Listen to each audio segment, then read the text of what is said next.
no matter what's going on around them, they would come up with an excuse not to go.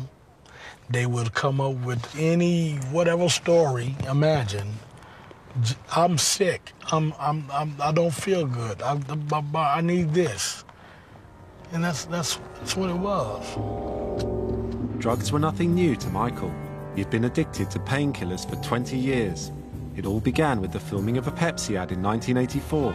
A stage light exploded over him, causing third-degree burns.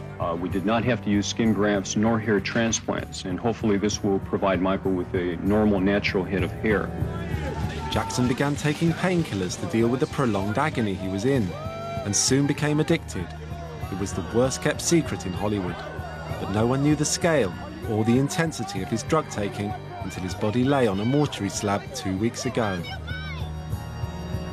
I met Dr. Drew Pinsky, who treats some of Hollywood's richest and most famous drug addicts, and asked him about the cocktail of pills and injections that Michael Jackson was said to be on.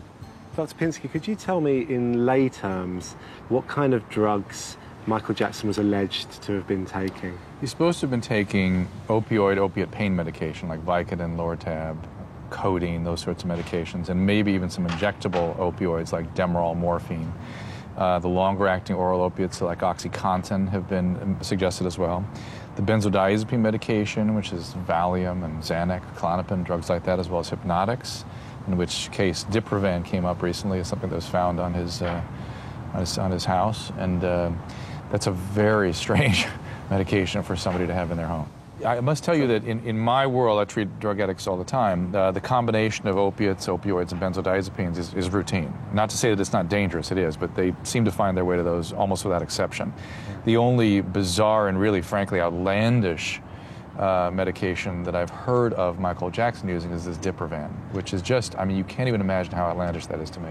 Tell me about Diprovan. Diprovan is a medication we use in intensive care units to keep ventilator patients unconscious, like if you're on a breathing machine.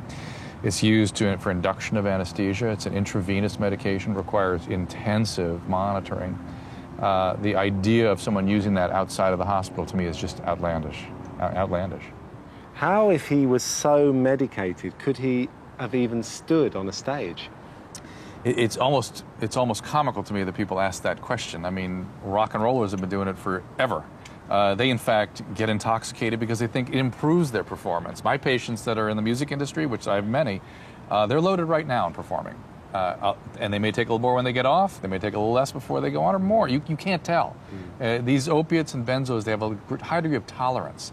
And so you don't seem sedated when you're taking them, but you can be really intoxicated. So how was Jackson getting his hands on these drugs? On one level, Hollywood is about glitz and glamour, but it's also built on a secret industry of Dr. Feelgoods, Twilight characters helping celebrity addicts get their fix. Dr. Feelgoods are nothing new to this community. They've been here since there's been a Hollywood, and they will be here as long as there is a Hollywood. When you've got money, you've got access. So this town, drugs run rampant. There are those who blame the people around Jackson. They say in his last days, there were two groups of insiders around him. The good guys, the family and the management, the people trying to get him off drugs, and the bad guys, who didn't try to stop his addiction. You can't fault Michael. He's a drug addict. What he gonna do? He's a drug addict. He want more pills or whatever, and you steady giving it to him. Who is to blame now? To me, somebody should have stepped in and said, yo, look here, MJ, you don't need that. So why does no one step in? Money.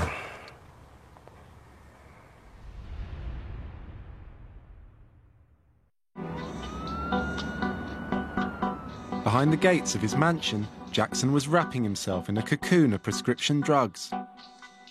Everyone in Hollywood blamed the Dr. Feelgoods, the people supplying him. But the truth was that Jackson was no innocent bystander to his addiction. He was the instigator. At this pharmacy in Beverly Hills, Mickey Fines, famous for its celebrity clients, Jackson ran up a bill of $100,000 in 1 year. Would you class him as a drug addict? He has to be.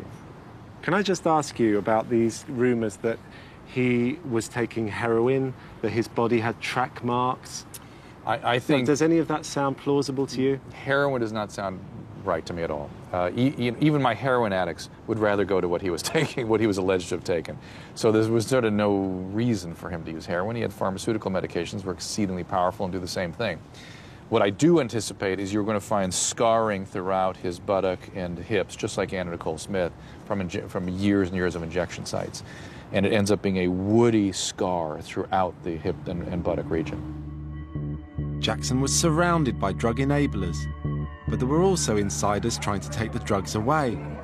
As the London shows approached and the hype and ticket sales went through the roof, in private, a struggle was going on for Jackson's body. I know his father, Joe, was fighting to get him some help. Right. And this is something I know for a fact. They were trying to get help? They were trying to get Michael some help. They knew Michael couldn't do the 50 shows. They knew he had a habit, and they honestly wanted to get him some help. They can say whatever they want to say about Joe Jackson, but Joe Jackson loved his son. So why didn't they give him any help then? You said they wanted to give him help. How come they couldn't?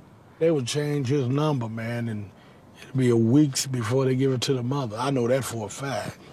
So what you're saying is the people around Michael were stopping the family from getting to Michael?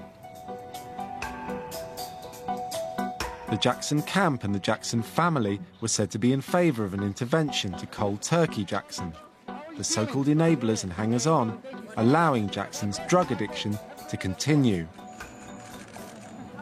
So what happened when you tried to intervene? What happened when you tried to talk to everyone about the situation with Michael? They thought I was out of my damn mind. And it put me in the house. I couldn't get in the house. They wouldn't let you in the house? No, I couldn't get in the house.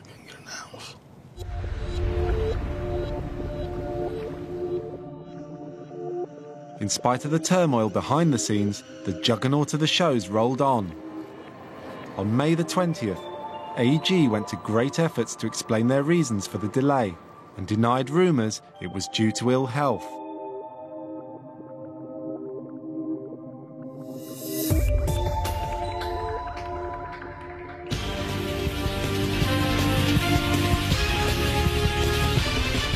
Good morning from Los Angeles. I'm Kenny Ortega, Michael Jackson's creative partner in directing and creating the show. And I'm Randy Phillips, the CEO of AEG Live. This was on YouTube.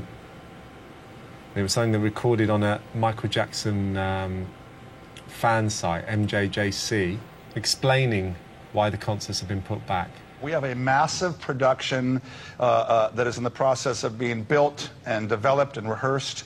And, the original plan would have put us into the O2 for one night before we opened to the world. And as I became involved and heard what was, going on in Michael's mind and heart and what he wanted this to be, it just wasn't practical. The arena is incredibly busy. We couldn't move Madonna, James Taylor, any shows to make room for our pre-production rehearsals. Madonna was to blame for the fact they couldn't get to the O2 and they had to delay the first gigs.